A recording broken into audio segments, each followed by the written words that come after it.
پاکستان کا زمین سے زمین تک مار کرنے والے ابدالی میزائل کا کامیاب تجربہ۔ ISPR کے مطابق میزائل 450 کلومیٹر تک اپنے ہدف کو نشانہ بنانے کی صلاحیت رکھتا ہے۔ سیاسی اور عسکری قیادت کی سائنسدانوں اور انجینئرز کو شاباش۔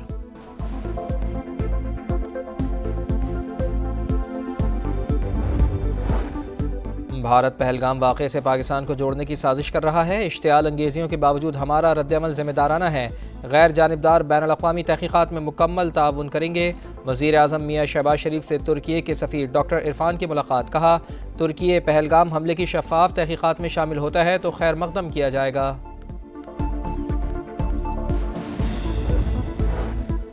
نائب وزیر اعظم اسحاق ڈار کا سوئٹزرلینڈ کے وزیر خارجہ سے ٹیلی فونک رابطہ۔ پہلگام واقعے کے بعد علاقائی سیکیورٹی کی صورتحال پر تبادلہ خیال۔ سوئٹزرلینڈ کے وزیر خارجہ نے غیر جانبدارانہ تحقیقات کے لیے تعاون کی پیشکش کر دی۔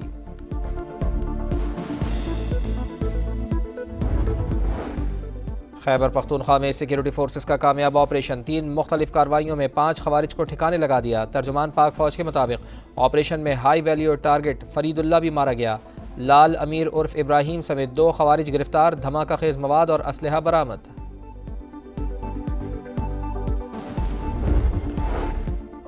اور جنگلی کبوتر انسانوں میں پھیپھڑوں کی بیماریوں کا سبب بننے لگے۔ کراچی کے اسپتال میں ہفتہ وار 15 سے 20 مریضوں کی آمد۔ خواتین کی تعداد زیادہ، ڈاکٹرز کا شہریوں کو محتاط رہنے کا مشورہ۔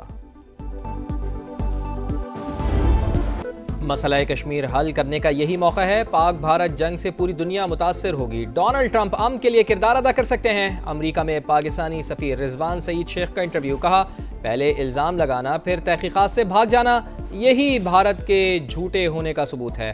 پاکستانی قیادت نے شفاف تحقیقات کی پیشکش کی، اب تک بھارت کے جواب کا انتظار ہے۔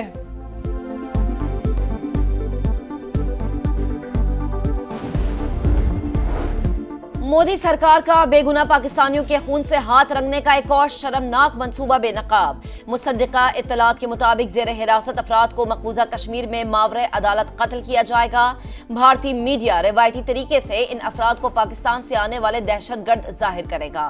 DG ISPR پہلے ہی بھارت کی غیر قانونی اور جبری حراست میں موجود افراد کی تفصیلات بتا چکے۔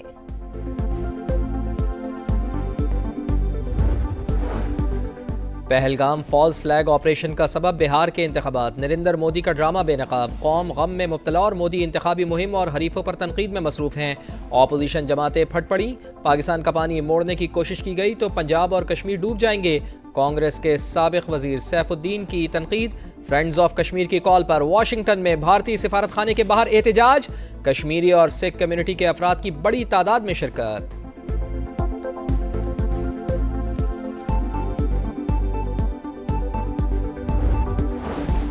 مشیر اطلاعات خیبر پختونخوا بیرسٹر سیف سے امریکہ کے سیاسی مشن کے وزیر کی ملاقات۔ پہلگام فالز فلیگ آپریشن کے بعد پاک بھارت کشیدہ صورتحال پر تبادلہ خیال۔ بیرسٹر سیف نے بانی سمیت دیگر قیدیوں کے خلاف مقدمات سے آگاہ کیا۔ عمر ایوب کہتے ہیں بھارت نے حملہ کیا تو نیوکلیئر پروگرام کے ذریعے جواب دیں گے۔ بانی نے کہا تھا ہم بات بعد میں کریں گے، پہلے اپنا وار کریں گے۔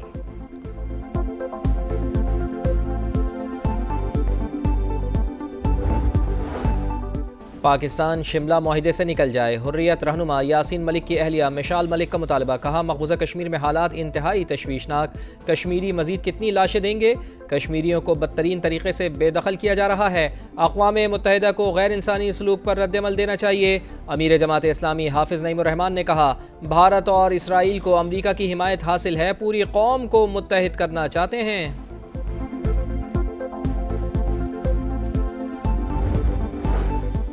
انتہا پسند مودی سرکار کو ایک اور رسوائی کا سامنا۔ IMF نے پاکستان کی امداد روکنے کا مطالبہ مسترد کر دیا۔ ایگزیکٹو بورڈ کا اجلاس 9 مئی کو شیڈول۔ پاکستان کو مجموعی طور پر $2 ارب 30 کروڑ ملیں گے۔ ہم دوسرے ممالک کے خدشات پر تبصرہ نہیں کر سکتے، مالیاتی ادارے نے صاف بتا دیا۔ وزیر خزانہ کے مشیر خرم شہزاد کہتے ہیں بھارتی حرکتیں انہی کے لیے بے عزتی کا باعث بنتی ہیں۔ اتنے بڑے ادارے کو کبھی سیاست کا شکار نہیں کیا گیا۔ دہشت گردی کے خاتمے کا مشن۔ خیبر پختونخوا میں فورسز کا ایکشن۔ 3 مختلف کارروائیوں میں 5 خوارج کو ٹھکانے لگا دیا گیا۔ ترجمان پاک فوج کے مطابق آپریشن میں ہائی ویلیو ٹارگٹ فرید اللہ بھی مارا گیا۔ لال امیر عرف ابراہیم سمیت 2 خوارج گرفتار، دھماکہ خیز مواد اور اسلحہ برآمد، وزیر اعظم کا فورسز کو خراج تحسین۔ وزیر اعلیٰ پنجاب نے اپنی زمین اپنا گھر پروگرام کے ای پورٹل کا افتتاح کر دیا۔ مریم نواز نے تقریب سے خطاب میں کہا کہ پروگرام کے تحت 2000 پلاٹس دیے جائیں گے۔ پلاٹ ملنے کے بعد لوگ گھر کی تعمیر کے لیے قرض لے سکتے ہیں۔ منصوبہ ان کے خواب کی تعبیر ہے۔ کوشش ہے 5 سال میں 5 لاکھ گھر دیں۔ صوبائی حکومت مستحق افراد کے لیے کام جاری رکھے گی۔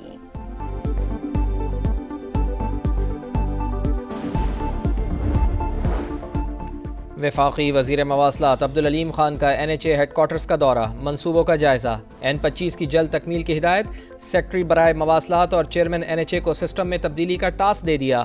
عبدالعلیم خان نے کہا موجودہ طریقہ کار میں بہتری لا کر کام کی رفتار تیز کرنا ہوگی۔ NHA مارکیٹنگ اور امیج بلڈنگ کو آؤٹ سورس کرے۔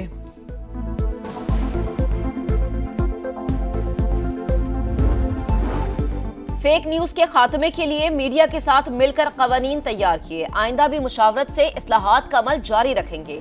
وزیر اعظم کا آزادی صحافت کے عالمی دن پر پیغام، پاکستان سمیت دنیا بھر کے میڈیا ورکرز کو خراج تحسین۔ کہا پاکستانی میڈیا نے بھارتی آبی جارحیت، الزام تراشی اور مذموم مقاصد کو خاک میں ملایا۔ امید ہے عوامی مفادات کے لیے رہنمائی کرتا رہے گا۔ صدر کا پاکستان میں آزاد اور ذمہ دار پریس کے فروغ کے عزم کا اعادہ۔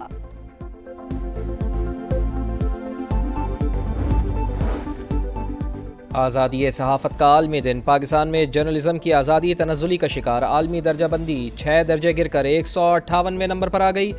رپورٹرز وداؤٹ بارڈرز نے سالانہ رپورٹ جاری کر دی، دنیا بھر میں صحافتی آزادی کو لاحق خطرات پر تشویش کا اظہار۔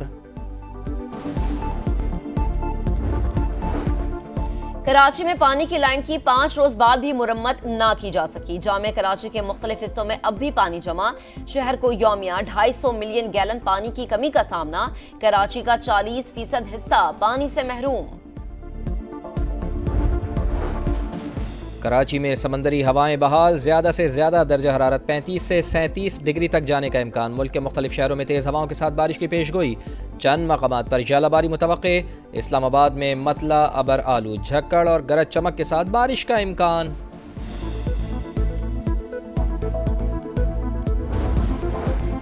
مرکزی جمعیت اہل حدیث کے امیر پروفیسر ساجد میر 86 سال کی عمر میں انتقال کر گئے۔ وہ کچھ عرصے سے علیل تھے۔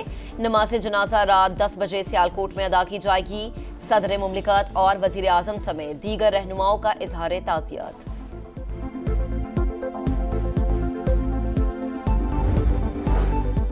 امریکہ میں بجٹ 2026 کی سفارشات تیار، دفاعی بجٹ میں 13% اضافے کی تجویز، 1000 ارب ڈالر سے تجاوز کرنے کا امکان۔ ہوم لینڈ سیکیورٹی اخراجات 65% بڑھائے جائیں گے، دیگر اخراجات میں 23% تک کمی متوقع۔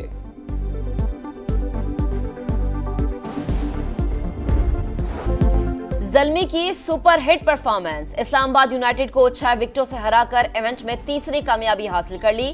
144 رنز کا ہدف 17ویں اوور میں حاصل کر لیا۔ ماں صداقت کے برق رفتار 55 رنز، کپتان بابر اعظم 53 رنز بنا کر ناٹ آؤٹ۔ آج یونائیٹڈ کا مقابلہ کوئٹہ گلیڈیٹر سے ہوگا۔ اور میڈرڈ اوپن ٹینس کا فیصلہ کن مرحلہ، جیک ڈرپر اور کیسپر روڈ فائنل میں پہنچ گئے۔ سیمی فائنل میں برطانوی کھلاڑی نے اٹالین حریف موسیٹی کو شکست دی، دوسرے سیمی فائنل میں روڈ نے ارجنٹینا کے سیرنڈولو کو ہرا دیا۔